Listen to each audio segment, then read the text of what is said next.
आज हम कोलॉइडी अवस्था नामक चैप्टर में पढ़ेंगे कोलॉइड से संबंधित विषय के बारे में चर्चा करेंगे। तो कोलॉइड क्या होता है? कोलॉइड समझने से पहले हमको ये समझ कुछ उसके बारे में बेसिक चीज़ें जानना जरूरी है। पहले वो हम समझेंगे, उसके बाद हम कोलॉइड को समझने की कोशिश करेंगे। तो इसमें एक शब्द आएगा चर्मपत्र।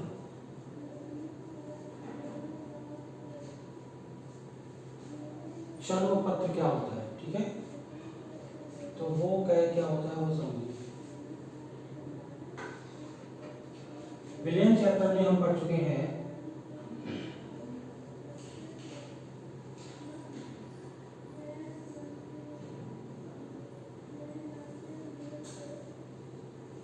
अगर हम एक गिलास लें, गिलास में जल लें, इसमें एक चम्मच चीनी डालें, तो चीनी जल में घुल जाएगी। ठीक है, तो चीनी हमारा क्या है? विलेय।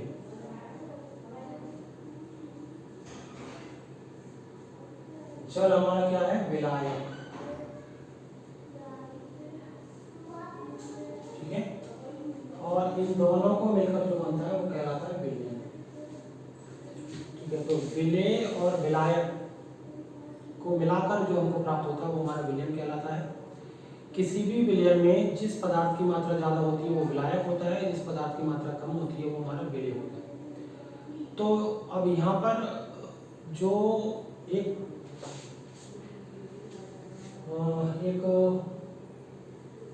एक चीज हमको पढ़ना है, पारगम्य झिल्ली।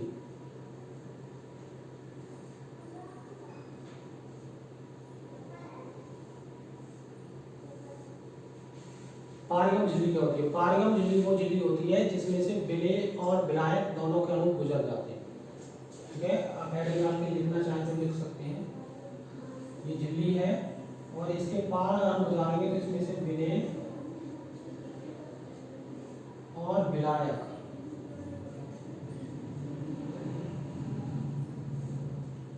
दोनों के अणु क्या होते हैं? गुजर जाते हैं। ऐसी झिल्ली जिसके पार विलेय विलायक के अणु गुजर जाते हैं वही पारगम झिल्ली कहलाती है। उसका नाम ही पारगम झिल्ली है। इसके बाद होती है दूसरी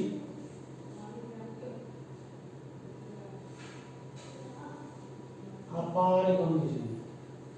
अपारगम झिल्ली क्या होती है? वह झिल्ली जिसके पार ना तो विलेय के अणु जा पाए ना ही विलायक के जा पाए। ठीक है, इसके पार ना तो विलेय के अणु जा पाते हैं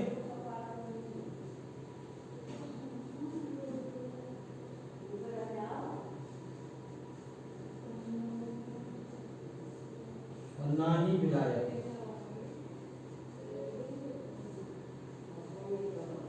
तो ऐसी झिल्ली हमारी क्या कहलाती है?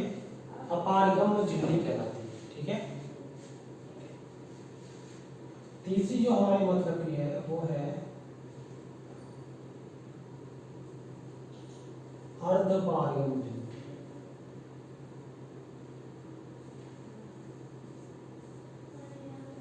इससे हमारा पाला पड़ा, इसका यूज है हमारे। अर्धपारगम झिल्ली क्या होती है? अर्धपारगम झिल्ली जिसके पार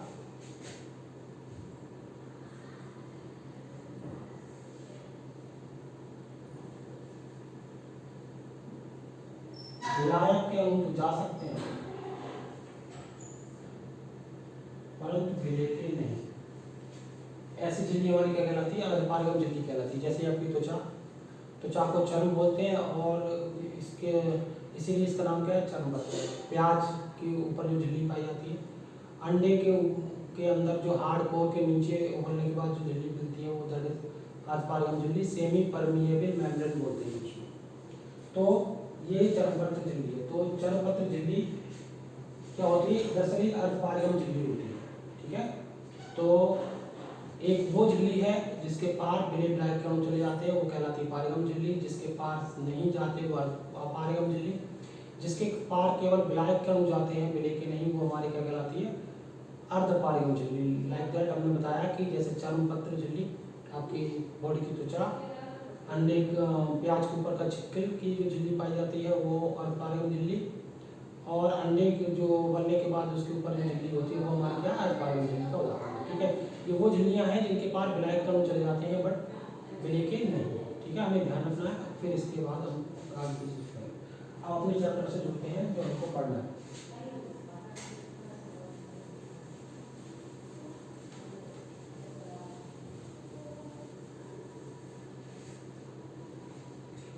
इसमें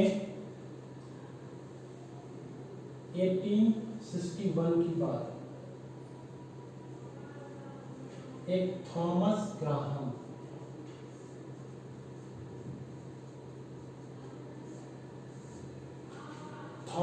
नाम का साइंटिस्ट था। उसने ये बताया, उसने विभिन्न पदार्थ के विलयनों को अर्धपारगम झिल्ली में से गुजार के देखा। थॉमस ग्राहम नामक वैज्ञानिक ने क्या किया, विभिन्न पदार्थों के विलयन लिए और उनको अर्धपारगम झिल्ली में से गुजार के देखा। तो ऐसे विलयन जो अर्धपारगम झिल्ली में से गुजर गए, ठीक है, ऐसे विलयन जो अर्धपारगम झिल्ली में से गुजर गए उनको क्रिस्टलाव नाम दिया। ठीक है, और जो नहीं गुजरे उनको कोलाइड नाम दिया। इस तरीके से विलयन को दो भागों में विभाजित किया गया थॉमस ग्राहम के द्वारा। उन्होंने बताया कि ऐसे पदार्थ के विलयन जो अर्धपारगम झिल्ली में से गुजर जाते हैं या चर्मपत्र झिल्ली में से गुजर जाते हैं उन्हें हम क्या कहते हैं, क्रिस्टलाव बोलते हैं, और जो नहीं गुजरते हैं उनको हम कोलाइड बोलते हैं। इस तरीके से दो प्रकार में वर्गीकृत हो गए। तो पहला बात हमको पढ़नी है कि क्रिस्टलाव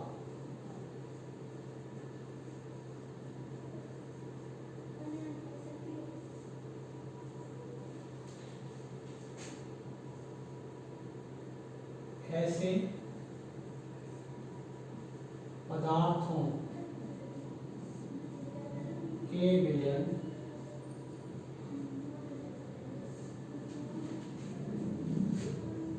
जो अर्धपारगम झिल्ली में से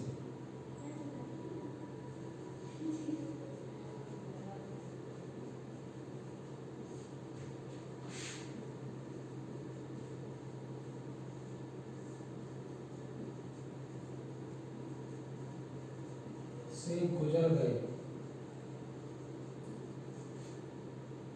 क्रिस्टलाव कहलाए।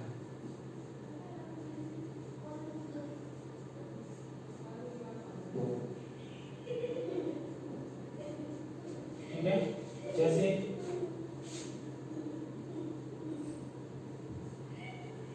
नमक का जल में विलयन।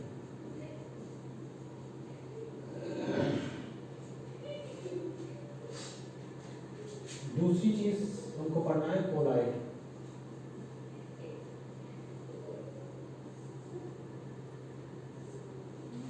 कोलाइड क्या थे, ऐसे पदार्थों के विलयन जो अर्धपारगम झिल्ली में से आसानी से नहीं गुजरे। ठीक है, ऐसे पदार्थों के विलयन जो सुगमतापूर्वक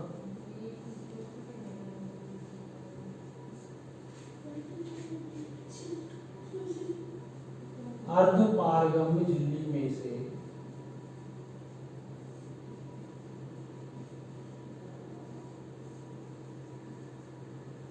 नहीं गुजरे।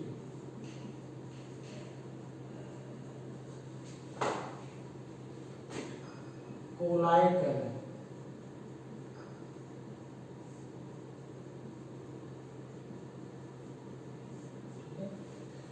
जैसे गोंद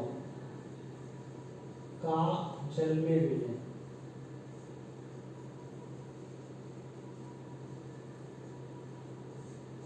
ठीक है, तो गोंद का जल में विलयन बनाया तो वो अर्धपारगम झिल्ली में से आसानी से नहीं गुजरा, इसलिए क्योंकि गोंद को ग्रीक भाषा में कोला बोलते हैं, इसलिए कोलाइड शब्द की उत्पत्ति जो है कोला से हुई है। ठीक है, इसलिए इसको कोलाइड बोला गया। अब इसके बाद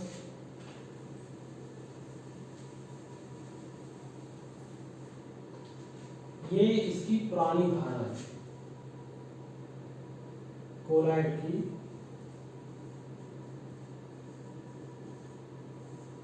ये पुरानी धारणा है।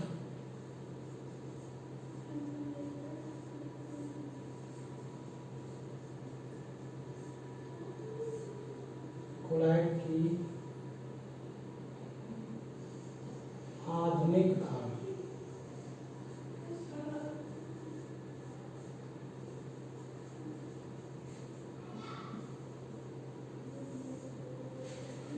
आधुनिक धारणा ये बात कुछ दिनों तक मानी गई, लेकिन जब मॉडर्न साइंटिस्ट पैदा हुए तो उन्होंने देखा कि एक ही पदार्थ को एक ब्लैक में घोल करके उसको पारगम झिल्ली में से गुजारते हैं तो वो गुजर जाता है, इसका मतलब उसको कोलॉइड होना चाहिए था। और उसी पदार्थ के विलयन को अन्य ब्लैक में डाल के पारगम झिल्ली में से गुजारते हैं तो वो नहीं गुजरता, तो अब उसको कोलॉइड होना चाहिए। तो अब एक पदार्थ या तो क्रिस्टलाव होगा या कोलॉइड होगा, वो दोनों कैसे हो सकता है? जैसे इसका एग्जाम्पल है, साइंटिस्टों ने नमक को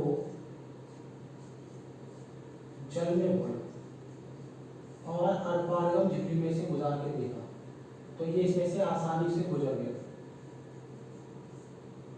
दैट मीन्स इसको क्रिस्टलाव होना चाहिए। लेकिन जब नमक को ही बेंजीन में घोला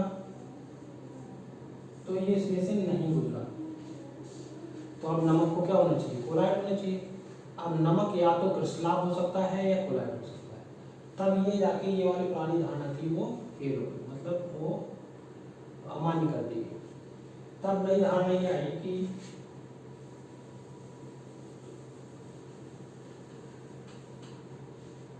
कोलॉइड पदार्थ की एक अवस्था होती है जिसमें कणों का आकार जो होता है 10 की घात -4 से 10 की घात -7 सेंटीमीटर की श्रेणी का होता है। तो ऐसे कण जिनका साइज 10 की घात -4 से 10 की घात -7 सेंटीमीटर की श्रेणी के हैं वो क्या कहलाते हैं? हमारे कोलॉइड कहलाते हैं। तो कोलॉइड पदार्थों की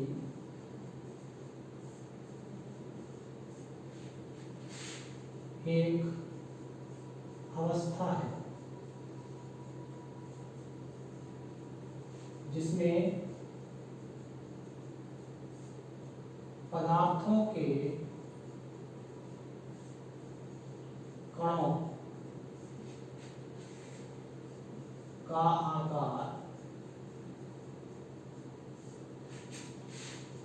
10 की घात -4 से 10 की घात -7 सेंटीमीटर की श्रेणी का होता है।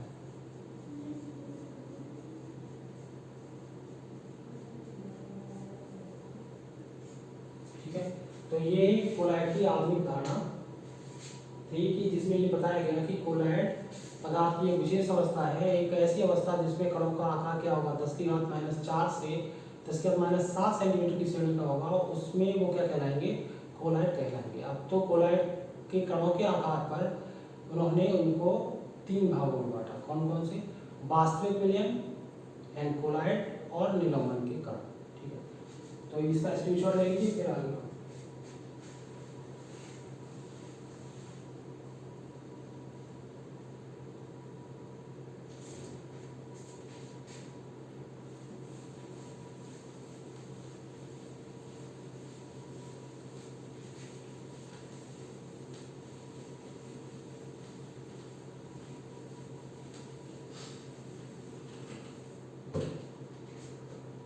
तो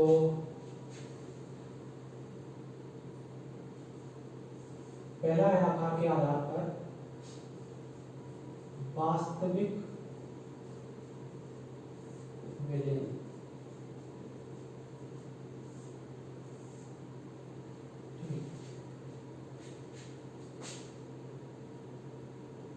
इस प्रकार के विलयन में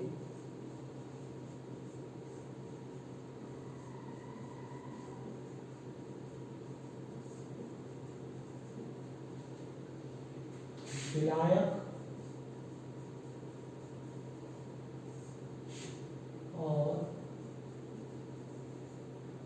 विलेय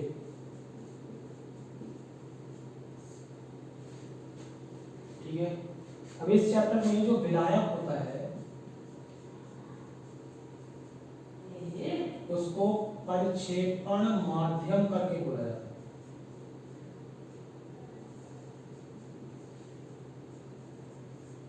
और विलय होता है उसे परिक्षिप्त अवस्था बोला जाता है।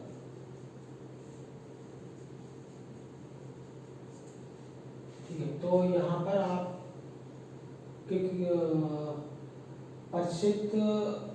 परिक्षेपण माध्यम बोल सकते हो, यहाँ परिक्षिप्त अवस्था बोल सकते हो, जिसमें विलेय और विलायक के कणों का आकार लगभग समान होता है।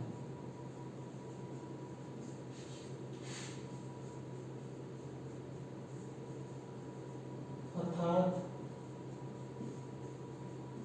10⁻⁸ सेंटीमीटर की श्रेणी का होता है।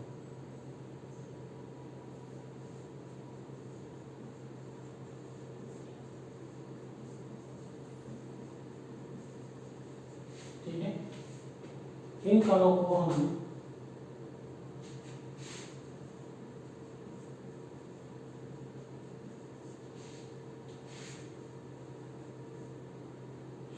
शक्तिशाली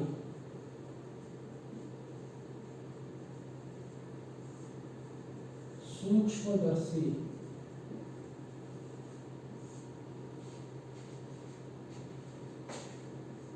की सहायता से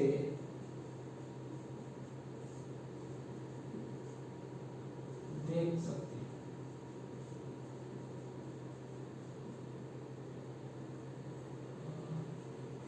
सहायता से नहीं देख सकते।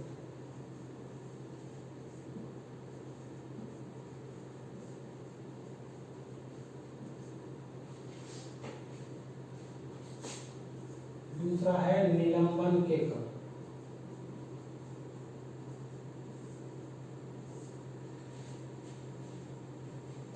इस प्रकार के विलयन में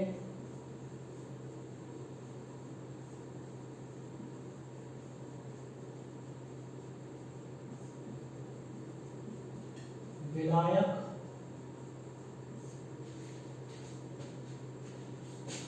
के कणों का आकार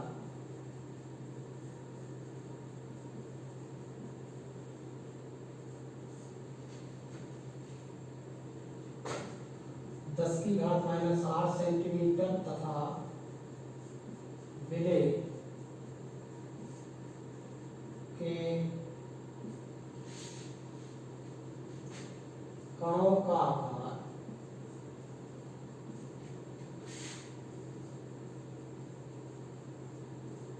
10⁻³ से 10⁻⁴ सेंटीमीटर की श्रेणी का होता है।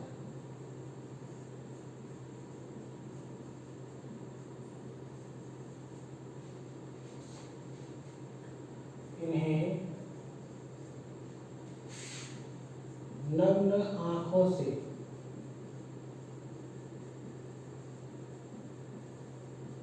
देखा जा सकता है।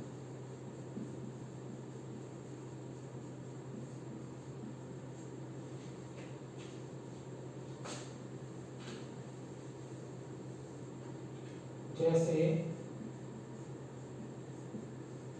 बालू का जल में हो,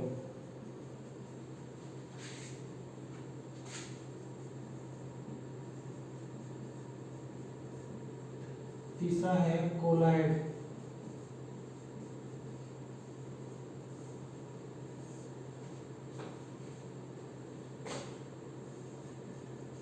इस प्रकार के विलयन में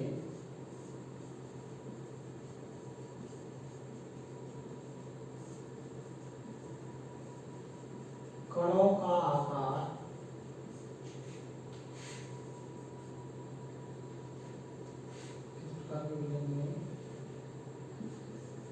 विलायक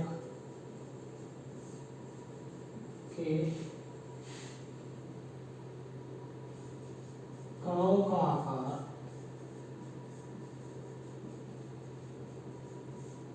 10⁻⁴ व विलय के कणों का आकार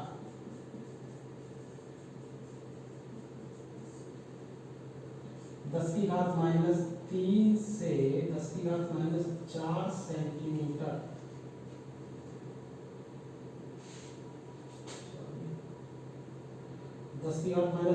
से 10⁻⁷ सेंटीमीटर की श्रेणी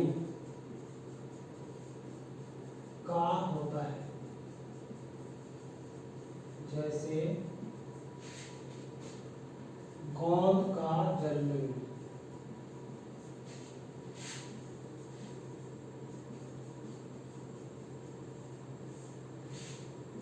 इन्हें शक्तिशाली सूक्ष्मदर्शी की सहायता से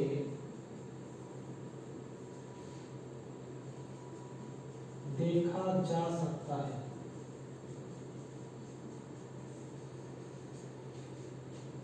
ठीक है, तो इस तरीके से 3 प्रकार होते हैं कणों के साइज के आधार पर। एक वास्तविक विलयन के कण, एक निलंबन के कण और एक होता है कोलाइड। तो वास्तविक विलयन के कण कौन से हैं जिनका आकार कितना हमारा 10⁻⁻ लगभग 10⁻⁻8 सेंटीमीटर की श्रेणी का है।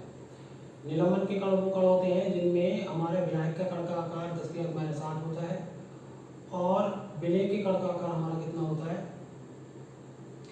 10⁻³ से 10⁻⁴ सेंटीमीटर की श्रेणी का होता है। कोलाइड में क्या होता है, विलायक के कण का आकार होता है 10⁻8 सेंटीमीटर और विलय के कण का आकार हमारा 10⁻⁴ से 10⁻�7 सेंटीमीटर की श्रेणी का होता है। इस आधार पर ये 3 वर्गों में आकार के आधार पर 3 भागों में विभाजित किए गए, वास्तविक विलयन, निलंबन और कोलाइड। ठीक है, इसका स्क्रीनशॉट लीजिए।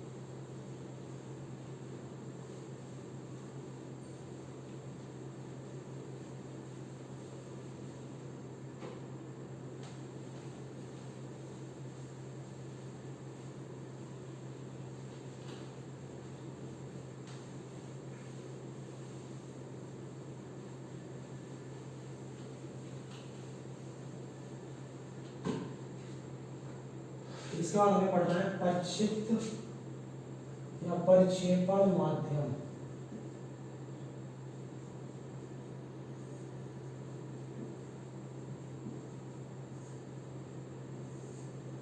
ये करनी प्रक्षिप्त अवस्था।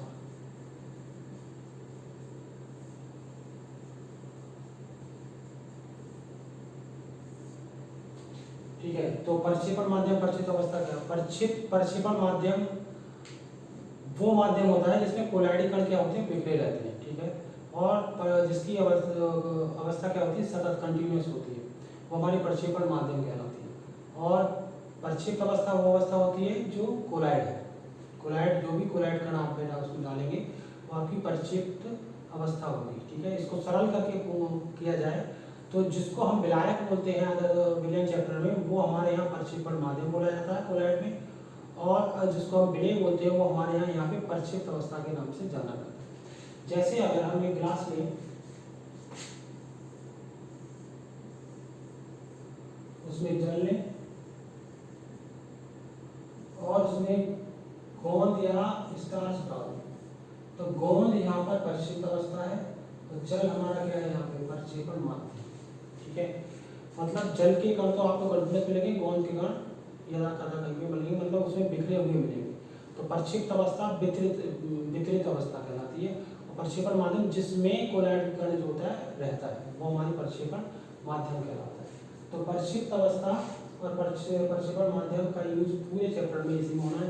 जहाँ हम विलायक शब्द का यूज करेंगे वहाँ प्रक्षेपण माध्यम का यूज करना है, और जहाँ पर विलय शब्द यूज करना है वहाँ पे हम प्रक्षिप्त अवस्था यूज करेंगे। ठीक है, तो प्रक्षेपण माध्यम और प्रक्षिप्त अवस्था के आधार पर हमने कितने प्रकार के विलयन है हमारे पास वो हम देखेंगे। तो विलयन तो ठोस का ठोस में हो सकता है, ठोस का द्रव में हो सकता है, ठोस का गैस में हो सकता है, द्रव का ठोस में हो सकता है, मतलब प्रक्षिप्त और प्रक्षेपण अवस्था के आधार पर। तो आपका इस आधार पर कितने प्रकार के हम बना सकते हैं, वो यहाँ पे है 8 प्रकार के होते हैं। यदि प्रक्षेपण माध्यम ठोस है, प्रक्षेपण माध्यम ठोस है मतलब ठोस ज्यादा अवस्था में है और प्रक्षिप्त अवस्था भी ठोस है। ठीक है, मतलब विलायक भी आपका कौन है, ठोस है, और उसके अंदर जो घुला हुआ पदार्थ है वो भी क्या है, ठोस है। तब हमारा ये क्या कहलाता है, ठोस सॉल्व कहलाता है। सॉल्व क्योंकि विलयन को हम क्या बोलते हैं, सॉल्यूशन बोलते हैं, तो सॉल्यूशन ना बोल के उन्होंने यहाँ पे SOL सॉल्व बोला जाता है। ये नई चीज नहीं है, सॉल्यूशन ही है। तो ठोस का ठोस में जब बनता है, मतलब प्रक्षिप्त अवस्था भी ठोस है और प्रक्षेपण माध्यम भी ठोस है, तब उस विलयन का नाम जो होता है वो हमारा कोलाइड विलयन का नाम होता है, वो ठोस सॉल्व होता है। इसका एग्जाम्पल है रूबी, रत्न, नग वगैरह जो होते हैं, उनमें जो पदार्थ जो है कलर्ड करने के लिए जो उसमें पदार्थ डाला गया है वो भी ठोस है, और जो आपका नग है, कांच है, वो भी क्या है, ठोस है। तो इस तरीके से का एग्जाम्पल है ठोस सॉल्व का। दूसरा है जब प्रक्षिप्त अवस्था आपकी क्या है, ठोस है, और प्रक्षेपण माध्यम ठोस है, बट प्रक्षिप्त अवस्था आपकी क्या है, द्रव है। प्रक्षेपण माध्यम आपका क्या है, ठोस है, और प्रक्षिप्त अवस्था क्या है, द्रव। मतलब विलायक जो है वो ठोस अवस्था में है, मतलब ज्यादा अवस्था में है, और विलय आपका कम अवस्था में है। इसका एग्जाम्पल है जेली। जेल जो बनता है, जेल में जो होता है ठोस पदार्थ ज्यादा मात्रा में होता है, द्रव जो होता है वो कम मात्रा में होता है। नेक्स्ट है ठोस का गैस में। ठीक है, तो प्रक्षेपण माध्यम जब ठोस है, प्रक्षिप्त अवस्था आपका क्या है, गैस है, तो ऐसी अवस्था हमारी क्या कहलाती है, ठोस फेन कहलाती है। ठीक है, इसका एग्जाम्पल है आपका झामा, पत्थर, फोम। और अब ये ठोस का ठोस में खत्म हो गया, अब द्रव को लेंगे। तो द्रव का ठोस में, मतलब प्रक्षिप्त अवस्था आपकी क्या है, प्रक्षेपण माध्यम आपका द्रव है, और प्रक्षिप्त अवस्था आपकी क्या है, ठोस है। ये तो आप पढ़ते ही आए, सॉल्यूशन में ये था, मतलब द्रव है और उसमें नमक डाल दो, चीनी डाल दो, तो जो भी बनता है वो हमारा सॉल्यूशन कहलाता है। लेकिन यहाँ पर हम किस नाम से बुला रहे हैं, सॉल्व के नाम से। दूसरा है द्रव का द्रव में। ठीक है, मतलब प्रक्षिप्त अवस्था भी ठोस है और प्रक्षेपण माध्यम भी क्या है, ठोस है। तब वो जो कंडीशन बनती है वो क्या कहलाता है, पायस कहलाती है। जैसे तेल डाल दो आप जल में, तो तेल भी द्रव है और जल भी द्रव है। तो इसमें हमारा तेल में और दूध भी इसका ही एग्जाम्पल है, तेल भी इसका एग्जाम्पल है। द्रव का गैस में, मतलब प्रक्षिप्त अवस्था, प्रक्षेपण माध्यम आपका क्या है, द्रव है, और उसके अंदर गैस जुड़ी हुई है, तो इसका एग्जाम्पल है झाग। ठीक है, तो इसको बोलते हैं झाग ही बोलते हैं। फिर है दूसरा गैस का, प्रक्षेपण माध्यम आपका ठोस है और प्रक्षिप्त अवस्था, प्रक्षेपण माध्यम आपकी गैस है और प्रक्षिप्त अवस्था उसमें क्या है, ठोस। तो ऐसा हमारा जो कहलाता है वो ठोस एरोसोल कहलाता है। और इसका एग्जाम्पल है धुआं। वायु में जो कार्बन के कण होते हैं वो आपका क्या कहलाते हैं, ठोस एरोसोल कहलाते हैं। गैस, प्रक्षेपण माध्यम आपका गैस है और उसके अंदर क्या बना हुआ है, द्रव, तो वो कहलाता है द्रव एरोसोल। ठीक है, जैसे बादल, इसका एग्जाम्पल है कोहरा एंड धुंध, ये सब इसके एग्जाम्पल्स हैं। तो ये इस आधार पर हमारे 8 होता। अब गैस का गैस में नहीं बनता। ठीक है, गैस का गैस में सॉल्यूशन नहीं बनता, अदरवाइज ये 9 होते, इसलिए ये कितने हैं, 8 है। तो इनके एग्जाम्पल्स बोर्ड में आते हैं, तो आप इसको याद रखेंगे किसको क्या बोलते हैं और उसका एग्जाम्पल क्या है। ठीक है, अगली बात हम अगले लेक्चर में